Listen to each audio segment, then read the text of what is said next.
Okay, so the series starts pretty soon, obviously, and we're going to talk about a little bit about puppets. We've got a few puppets here that we're working on. And what we do is we have a couple characters here that are a little similar in facial features, but you can see are radically different as far as like nose shape and design of the head. A little more sloping here. I don't know why I have a spoon in my hand.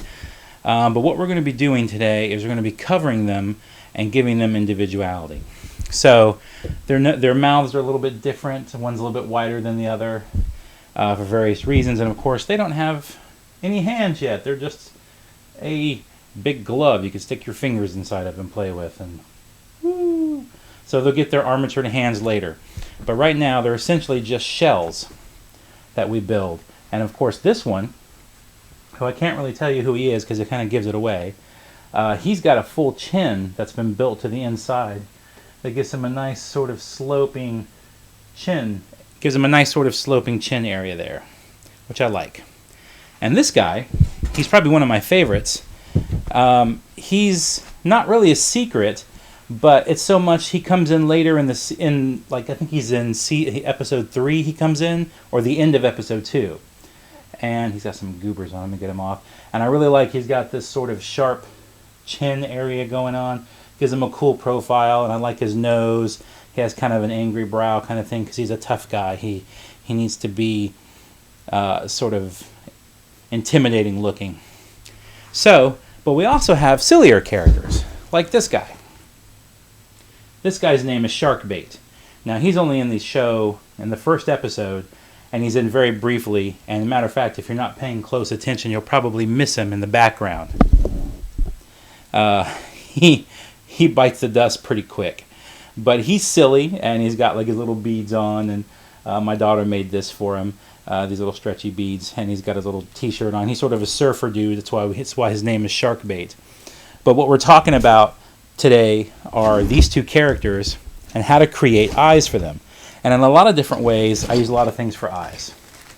Like these things, which a lot of puppet companies sell, which are these giant little domes, and they're really great. These are the big ones.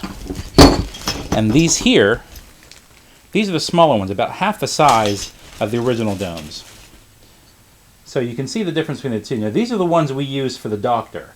He's got a set of these. As a matter of fact, this is his bag of eyes that we're making so that he has all these different expressions, and we can change his eye expressions as we need to, as appropriate for the film. But you can see how I could take an eye like this and put it on to this character and radically change him. I mean, he could go from being a human to an alien really quick just because of having these gigantic eyes. We also use things like these guys. And I have buckets full of these. These are googly eyes. I mean, I have everything from these crazy little things, which you can see right here, to these guys. And these are some of my favorite things to use.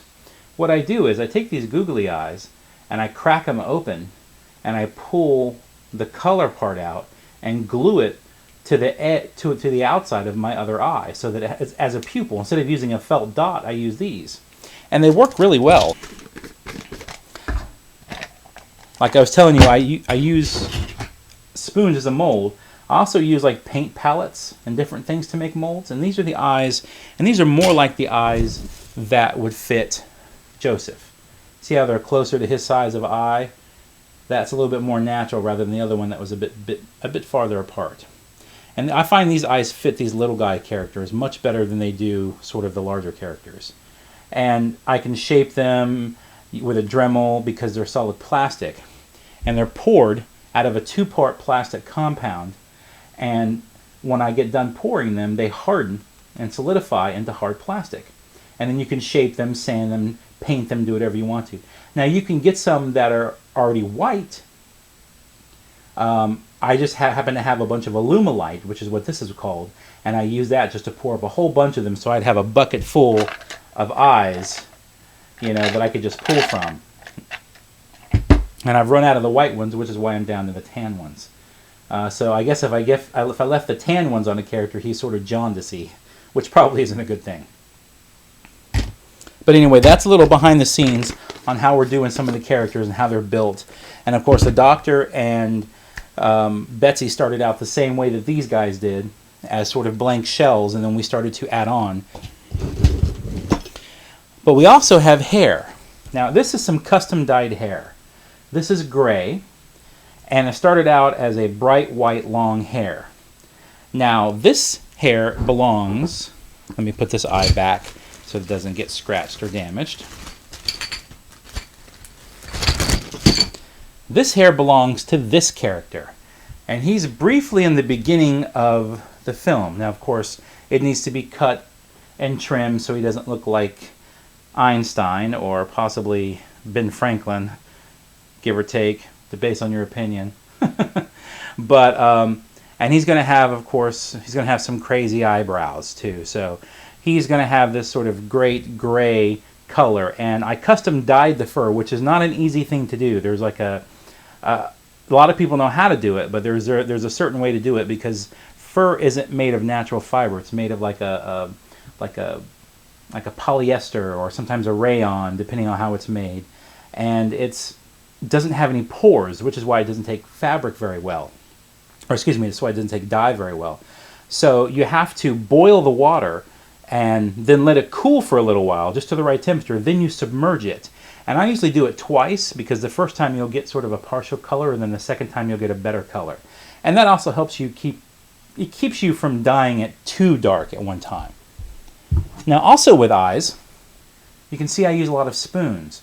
Now these are spoons, I think these are from Wendy's, or maybe a hotel that I was at, I'm not sure, but I'm always looking for interesting shaped spoons. And you can see how this has a very round shape to an eye. This would look really good on a character who's supposed to be a little bit more sympathetic. Obviously the black doesn't help, makes him look like a Men in Black kind of character, but if I were to use this spoon as a mold, which I do quite often, then I could pour up a nice inside of the spoon and it would be a little bit smaller, which would be perfect, and give him a nice shaped eye, and with a nice good eyelid on it and a little bit of shape and a dot, he could have a nice eye. This is a little big for this character, but you get the idea. What else I have is I have this wonderful fur that I found at, I think it was Joann Fabrics in Greensboro, or was it Hancock Fabrics? So one of the two. But I don't know if you can see, it has this great sort of white and black mixed together look to it. And this character is Joseph. And Joseph, I want him to be an older African-American character, but he's sort of in charge. He's sort of the man that's got it going on. But I want him to have a little bit of age to him. I don't want him to be old, but I just want him to have a little bit of gray in his hair. So defining the right pattern, of course, you can see on the inside how they've done a black and white woven pattern.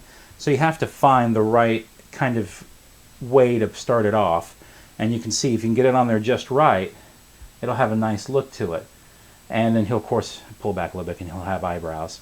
And I think that'll give him some nice authority, make him a little bit older, because I don't want him to be too young. He's not necessarily going to be part of the TARDIS crew. He's going to be sort of the liaison between UNIT and our Doctor. So those are some of the characters that we're working on and what we're planning to do with some of them. Some of them are secret. We don't really want to give away too much, on what they are going to be or who they're going to be. And there is one more character that still needs to be done. And if you notice, even though they may be similar as far as head shapes and head designs, it's their hair, you can see right away that their heads are a little bit different. And you can see that their noses are very different and their brows are different. And by cutting those things differently is what creates the different shapes of the head. Like Joseph's head, his brow is much closer down to his mouth, whereas this character, and I almost said his name and gave it away, his is a little bit higher up. So there's a way to take that. And of course he hasn't had his seam brushed out yet, so his seam is still visible. I think both of them need their seams brushed out. But I hope that gives you an insight, and I hope you enjoyed it. I know it was a bit long. I ramble more than I wanted to. But when they're finished, I'll give you a good look at Joseph when he's done and in his uniform, because I think that'll be a lot of fun. Anyway, thank you for watching.